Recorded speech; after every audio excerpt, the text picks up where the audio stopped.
तो हेलो, नमस्कार, आदाब, सत श्री अकाल। स्वागत करती हूँ फिर से आप सभी लोगों का जो लगातार आप मेरे वीडियोस को देख रहे हैं, इतने अच्छे अच्छे कमेंट्स कर रहे हैं और इतनी ज़्यादा मात्रा में शेयर कर रहे हैं। So big round of applause for all of you people out there. And मैं बहुत ज़्यादा गौरवान्वित महसूस कर रही हूँ, गर्व महसूस कर रही हूँ कि आप लोग इतनी तसल्ली से मेरे वीडियोस को देख रहे हैं। मेरे वीडियोस लंबे हैं, कुछ लोगों के कमेंट्स हैं आपके वीडियो लंबे इसीलिए अगर आपको थोड़ा बहुत देखना, आधा देखना है तो भी चलेगा, क्योंकि जरूरी नहीं कि आप सारी इन्फॉर्मेशन देखें। और अगर आपको पूरा देखना है, जब आपके पास टाइम हो तब आप पूरा देख लीजिए। जरूरी नहीं कि सारी इन्फॉर्मेशन आपके लिए देखना जरूरी है। अगर आप पूरा देख सकते हैं तो बेहतर है, क्योंकि मैं नहीं चाहती कि मैं आपसे किसी तरह की इन्फॉर्मेशन छिपाऊं। अगर मैं किसी टॉपिक को कवर कर रही हूँ तो मैं चाहती हूँ कि पूरी इन्फॉर्मेशन मैं आपके तक पहुंचाऊं। और अगर मैं आपको छोटी मोटी इधर उधर की खबरें देना चाह रही हूँ या कुछ जनरल नॉलेज की चीजें देना चाह रही हूँ जो देश और दुनिया में चल रहा है, या कुछ मैं आपको ऐसी चीजें देना चाह रही हूँ जो आपके काम की है, बहुत काम की, जैसे मैं आज देने वाली हूँ, तो मुझे लगता है कि फिर मैं आपको थोड़ी सी डिटेलिंग दूं, ताकि आपको बाद में फिर वो थोड़े से के लिए गूगल सर्च पे नहीं जाना पड़े और आपको ऐसा नहीं सोचना पड़े कि पता नहीं मैंने क्या बता दिया है और पता नहीं आपको क्या करना है। तो इस तरह से चीजें ना हो, इसी चक्कर में मैं आपको जो है पूरी फुल प्रूफ्ड इन्फॉर्मेशन मैं आपको देती हूँ। अगर वीडियो लंबे हैं तो please bear with me, please tolerate my long videos, because I love to make long videos. मुझे बहुत पसंद है लॉन्ग वीडियोज बनाना। अगर आपको इतना टाइम नहीं है तो आप आधा भी देख लेंगे तो भी आपको काफी कुछ हद तक 50%, 90% तक, 60% तक कह सकते हैं जानकारी आपको मिल जाएगी। तो शुरू करते हैं। दिल्ली हाईकोर्ट ने जो है प्रधानमंत्री मोदी सरकार को पर्टिकुलरली जम के फटकार लगाई है कल, और ये बताया है कि मोदी सरकार का जो मेक इन इंडिया का जो नारा था वो आत्मनिर्भरता के मिशन में तब्दील हो गया है। लेकिन जो ये सिर्फ सरकार के बड़े बड़े दावे हैं, क्योंकि सरकार दावे कुछ और करती है, बात कुछ और करती है, लेकिन काम कुछ और करती है। काम में बताया है हाईकोर्ट ने कि मोदी सरकार जो है एमएसएमई को सपोर्ट नहीं कर रही। कोरोना काल में जो एमएसएमई है, छोटे उद्योग धंधे हैं, पूरी तरह ठप हो चुके हैं। मोदी सरकार उनके उत्थान के लिए कोई काम नहीं कर रही है। मोदी सरकार सिर्फ बड़े हाई क्लास कारोबारी को सपोर्ट करती है और जिनकी जेबें ज्यादा गर्म होती है, जिनकी जेबों में बहुत ज्यादा पैसे हैं, सिर्फ मोदी सरकार उन्हीं लोगों को सपोर्ट करना जानती है। मोदी सरकार ने कभी गरीबों के बारे में नहीं सोचा, और मोदी सरकार जो है कभी छोटे कारोबारियों के बारे में नहीं सोचती है। और छोटे कारोबारियों से जो है सौतेला व्यवहार जो है मोदी सरकार शुरू से करती आई है, और मोदी सरकार शुरू से इस तरह का सौतेला व्यवहार जो है छोटे कारोबारियों से कर रही है। इसी के मद्देनजर हाईकोर्ट ने जो है मोदी सरकार पे जो विपक्ष के कुछ आलोचनात्मक आरोप है उनको सही साबित करते हुए बताया है कि मोदी सरकार जो है बड़े कारोबारियों को काफी हद तक लोन माफ भी करती है, लेकिन किसानों के लोन माफ कभी मोदी सरकार ने नहीं करे हैं। और ये पाखंडी सरकार है और ये पाखंड का खेल खेल रही है, और काम कुछ और, बात कुछ और, दावे कुछ और बहुत ज्यादा झूठे दावे होते हैं। और नौकरियों के नाम पे सिर्फ स्वरोजगार के लिए 10 से 50 हजार के लोन दिए जा रहे हैं, जिसपे भी ब्याज लग रहा है। और पकौड़े तलने की सलाह पहले दी जा रही थी, अब रोजगार करने की सलाह दी जा रही है। और रोजगार प्रोवाइड करने के लिए भी उकसाया जा रहा है जनता को, जो अपने आप के भरण पोषण के लिए कमाने में असमर्थ होती नजर आ रही है। सरकार तो देख नहीं पा रही है, जनता को बहुत प्रॉब्लम का सामना करना पड़ रहा है, बहुत दिक्कतों का सामना करना पड़ रहा है। तो इस तरह से मोदी सरकार पे जम के फटकार जो है दिल्ली हाईकोर्ट ने लगाया है कल, और दिल्ली हाईकोर्ट ने बताया है कि सरकार को अपनी फंक्शनिंग को चेंज करना चाहिए और बड़े कारोबारियों को, उद्योगपतियों को, उद्योगी घरानों को सपोर्ट करना बंद करना चाहिए। और जो हमारे देश की संपत्ति है, हमारे देश की जो संपदा है, उसको बचाए रखने के लिए भरसक कोशिश करनी चाहिए थी मोदी सरकार ने, जो मोदी सरकार ने नहीं करी है। मोदी सरकार किसी भी तरह की कार्यान्वयन या जिम्मेदारी करने के लिए असमर्थ है, कार्यान्वयन करने के लिए असमर्थ है, जिम्मेदारी लेने के लिए असमर्थ है। और मोदी सरकार को थोड़े से फेरबदल करके एमएसएमई को डूबते हुए नाव से बचा के निकाल के उनको एमएसएमई को जो है एक प्रॉपर जो एक कह सकते हैं एमएसएमई को एक प्रॉपर बजट देके, एक पैसे का फ्लो देके, पैसा प्रोवाइड करके एमएसएमई को गर्द से निकालने की जरूरत है। एमएसएमई को बचाने की हमारे देश में जरूरत है, जो काफी सारी कंट्रीज ने किया है। इसके पहले भी सुप्रीम कोर्ट ने एक फटकार लगाते हुए कहा था कि जो भी हमारे देश की अर्थव्यवस्था की हालत है वो सिर्फ और सिर्फ मोदी सरकार की सख्त और जल्दबाजी में लगाए हुए लॉकडाउन के चक्कर में है। जो बिना प्लानिंग का लॉकडाउन है वही मोदी सरकार की सबसे बड़ी मिस्टेक थी, ऐसा सुप्रीम कोर्ट भी पिछले हफ्तों में कह चुकी है। तो सबसे बड़ी न्यूज निकल के आ रही है। उसके बाद में मोदी जी आज भी आए थे रेडियो पे और मन की बात करने के लिए आए थे, जिसमें उन्होंने एनईटी और जेईई की परीक्षा के बारे में बिल्कुल बात नहीं करी है। वही स्टूडेंट है, वही विद्यार्थी है एनआईटी और जेईई के परीक्षाओं के बाद जो डॉक्टर और इंजीनियर क्रमशः बनेंगे। लेकिन मोदी जी को उनके पढ़ाई लिखाई से कोई लेना देना नहीं है, उनके डॉक्टर इंजीनियर बनने से कोई लेना देना नहीं है, बजाय उन्होंने खिलौनों की और खेलकूद की बातें करी, जिस पर राहुल गांधी जो राज्यसभा सांसद और कांग्रेस के पूर्व अध्यक्ष हैं, उन्होंने बहुत बुरी तरह से घेरे में लिया है मोदी जी को और कहा है कि जहां पर पूरे देश में घमासान मचा हुआ है, सोनिया गांधी जी ने तो विपक्ष की बैठक भी बुला ली है NET और JEE की एग्जाम्स को लेके, और मोदी जी को परीक्षाओं से कोई लेना देना नहीं है, विद्यार्थियों के भविष्य से कोई लेना देना नहीं है, जबकि ये खिलौनों की बात कर रहे हैं और खेलकूद की चर्चाओं में लगे हुए हैं। तो इस तरह से राहुल गांधी ने जम के तंज कसा है मोदी जी के ऊपर। इसके बाद देखेंगे कि लॉकडाउन में अगर आप लोग फ्री है तो आप लोग घर बैठे बैठे काफी सारे काम कर सकते हैं, फ्रीलांसिंग जॉब जिसको कहते हैं, जिसमें इंस्टाग्राम मार्केटिंग है,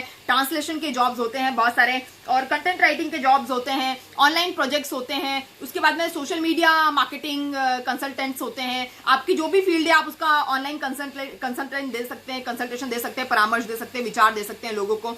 लैंग्वेज टीचिंग की बात होती है, उसके बाद में ट्रांसलेशन की जॉब होती है, और जो हम कहते हैं ट्रांसक्रिप्शन की जॉब होती है। बहुत सारी जॉब है यहाँ, there are an number of jobs of selling and marketing कि आप ऑनलाइन बैठ के अपने घरों से कर सकते हैं, आपको कहीं बाहर जॉब ढूंढने की जरूरत नहीं है। और आप गूगल में अगर आप जाएंगे तो गूगल में आप फ्रीलांसिंग लिखेंगे तो आपको बहुत सारी जॉब, जो मैंने सोचा मुझे पता है तो मैं आपको बता दूं, बहुत बहुत बहुत सारी जॉब आपको मिलेगी। आपको सिर्फ फॉर्म ठीक से भरवा लेना है किसी एक्सपर्ट से जाके, और आप किसी भी, आपकी क्या एजुकेशन है, कुछ भी हो सकती है, आप घर में बैठ के जॉब आप कर सकते हैं। ये बहुत इंपॉर्टेंट इन्फॉर्मेशन मैंने सोचा आपको दे दूं। मैं बहुत दिनों से आपको देने का सोच रही थी। आपको ये भी बता दूं कि चीन और अमेरिका के बढ़ते संकट के चलते अमेरिका ने जो है चीन से अपनी जो एप्पल की जो फैक्ट्री थी, एप्पल मैन्युफैक्चरिंग यूनिट जो थी, वहां से समेटने का फैसला कर दिया। अपना एप्पल का व्यवसाय जो है अमेरिका ने चीन से समेटने का फैसला कर लिया है। अमेरिका इसी वजह से पीछे रह गया क्योंकि अमेरिका ने अपनी most of the manufacturing unit जो है चाइना में लगा दी, और चाइना ने उसका अनड्यू फायदा उठाया, जैसे चाइना हमेशा करता है। आपको पता ही है चाइना कैसे अनड्यू फायदा उठाता है हर किसी की मजबूरी का, जो चाइना ने फायदा उठाया। और अब चाइना जो है वो हाथ धो लेगा अपने इतने बड़े जो उनके प्लांट है वहां से भारत में या इंडोनेशिया में या वियतनाम में या कहीं पे दूसरी जगह पे अमेरिका किसी ना किसी मैन पावर फ्रेंडली कंट्री में, वियतनाम भी हो सकता है, इंडोनेशिया भी हो सकता है, कई बार तजाकिस्तान का भी नाम सामने आता है। ऐसी किसी मैन पावर फ्रेंडली कंट्री में, फिलीपींस में, कहीं ना कहीं जाके अपने प्रोजेक्ट अमेरिका लगाएगा। लेकिन चाइना से एप्पल कारोबार को अमेरिका ने समेटने का फैसला पूरी तरह से कर लिया है। तो अब उसके बाद में मैं आपको बताऊंगी कि आदित्य ठाकरे जो हमारे महाराष्ट्र के पर्यावरण मंत्री है और पर्यावरण मंत्री शायद है ना, थोड़ा लंबा नाम है। तो पर्यटन पर्यावरण मंत्री से उन्होंने इस्तीफा दे दिया है। उनका क्योंकि सुशांत सिंह केस में उनका कई बार नाम सामने आ रहा है, तो उनको जो है सुशांत सिंह केस के चक्कर में शायद उन्होंने अपना उनसे इस्तीफा मांग लिया गया हो या उन्होंने इस्तीफा दे दिया है।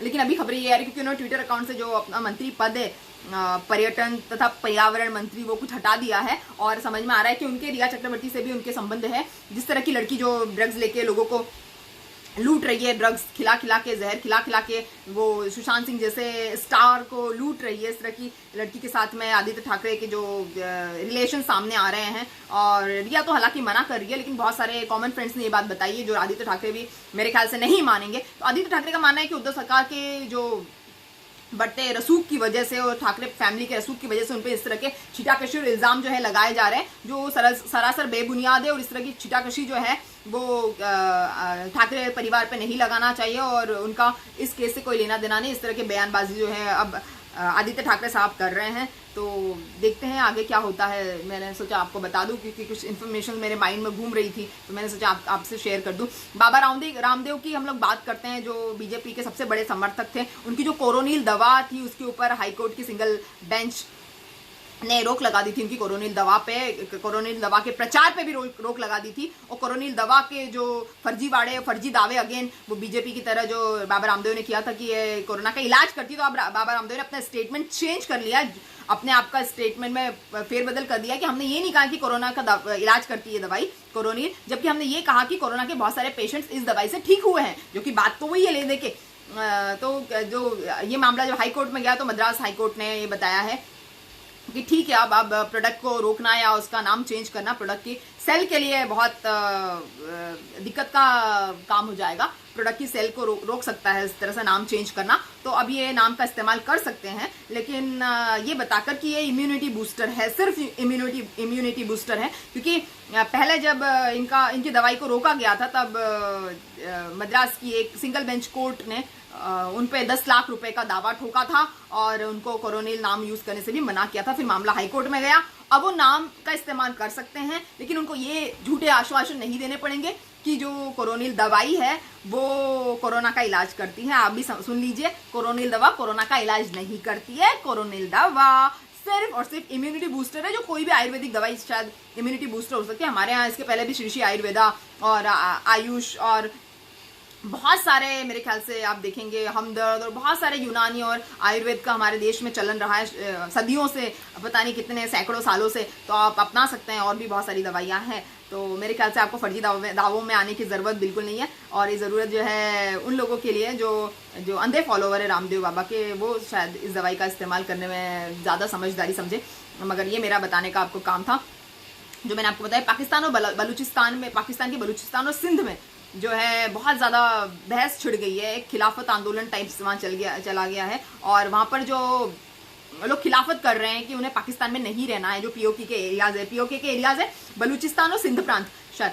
तो वहाँ पर ये बताया जा रहा है कि जब से इमरान खान ने, जो पाकिस्तान के प्राइम मिनिस्टर है, जब से उन्होंने शी जिनपिंग के साथ में हाथ मिलाया है, तब से उन्होंने देश को बेच दिया है। मतलब सड़कें और रेल बनाने के नाम पे चाइना ने जो हालत की है पाकिस्तान की, वो देखते ही बनती है। चाइना ने पाकिस्तान की नदियाँ, जो एक नीलम है और एक मेरे ख्याल से एक तो नीलम है, एक झेलम है, शायद 2 नदियाँ हैं, नीलम और झेलम। तो दोनों नदियों पे अपना अधिकार बना लिया और उसमें बांध बनाने का काम चाइना ने शुरू कर दिया है। चाइना में अब चाइना की जो सरकार है वो पूरी तरह से अपना आधिपत्य जो है पाकिस्तान पर जमाने लगी। कल मैंने आपको पूरा एपिसोड बताया बाइडू ऐप का, आप प्लीज़ जाके मेरा वो वीडियो देखिए बाइडू ऐप का।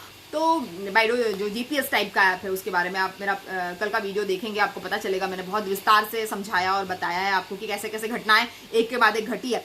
उसके बाद में आवाज उठाने पे पाकिस्तान में सीधे मौत की सजा या आजीवन कारावास दे दिया जाता है। तो डेमोक्रेसी तो बची नहीं है। तो पाकिस्तान के आवाम को एक चीज समझ में आ गई कि पाकिस्तान में अब हमारा कुछ नहीं हो सकता। और सिंध में और सिंध प्रांत में और बलूचिस्तान में जगह जगह रास्तों पे रैलियां निकल रही है और पोस्टर्स लग रहे हैं कि हम हिंदुस्तान में शामिल होना चाहते हैं। मेरे ख्याल से हिंदुस्तान को जब 370 हटाया, उसी समय पे पीओके को अपना बना लेना चाहिए था, पीओके को अपना लेना चाहिए था, और पीओके पे अपना आधिपत्य भारत सरकार को जमा लेना चाहिए था, जो भारत सरकार ने बिल्कुल ही मतलब हिम्मत ही नहीं की ऐसी, जो पता नहीं क्या कारण रहे होंगे, लेकिन भारत सरकार को उसी समय अपना आधिपत्य जो है वो पाकिस्तान पे जमा लेना चाहिए था। और ये पाकिस्तान के लिए, पाकिस्तान के आवाम के लिए खासतौर पे बड़ी अच्छी बात होती और हमें भी हमारे भाई बंधु वापस मिल जाते हैं और बलूचिस्तान और सिंध प्रांत जो है आज भारत के पास आ जाता, पीओके मतलब भारत के पास आ जाता। तो 370 तो हमारे देश की सरकार ने हटा दिया, मगर शायद हम लोग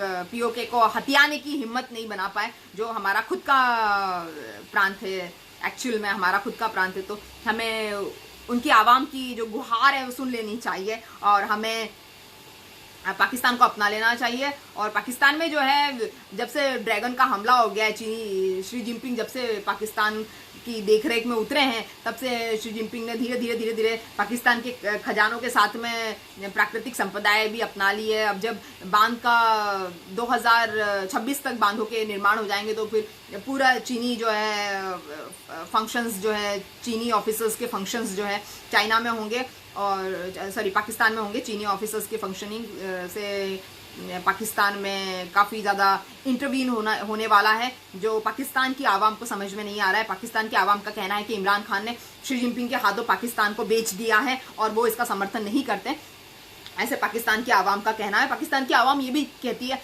कि हमारा देश जो है वो हिंदुस्तान की संस्कृति और सभ्यता को मानता है। हिंदुस्तान जो है उसकी संस्कृति और उसका आचरण हमें बहुत पसंद है और हम हिंदुस्तान का हिस्सा बनना चाहते हैं, हम पाकिस्तान में नहीं रहना चाहते। ऐसे काफ़ी नारे वहाँ पर लग रहे हैं और शी जिनपिंग ने जो हालत वहाँ पर की है वो वहाँ के लोगों को डाइजेस्ट नहीं हो रहा है, एक्सेप्ट इमरान खान और कुछ बहुत खास जो सरकारी नुमाइंदे हैं वहाँ के, उनके अलावा वहाँ की जनता जो है सारी चीज़ों को समझ रही है और वो किसी भी हिसाब से चीन की गुलाम दोबारा से नहीं बनना चाहती है। इससे अच्छा वो चाहती है कि हम हिंदुस्तान में शामिल हो जाए और हिंदुस्तान हमें अपना ले, जिससे हम अपनी लोकतांत्रिक जो अधिकार है उनका हम लोग उपयोग कर पाए, हमारे लोकतांत्रिक अधिकार और ज़्यादा मजबूत हो जाए।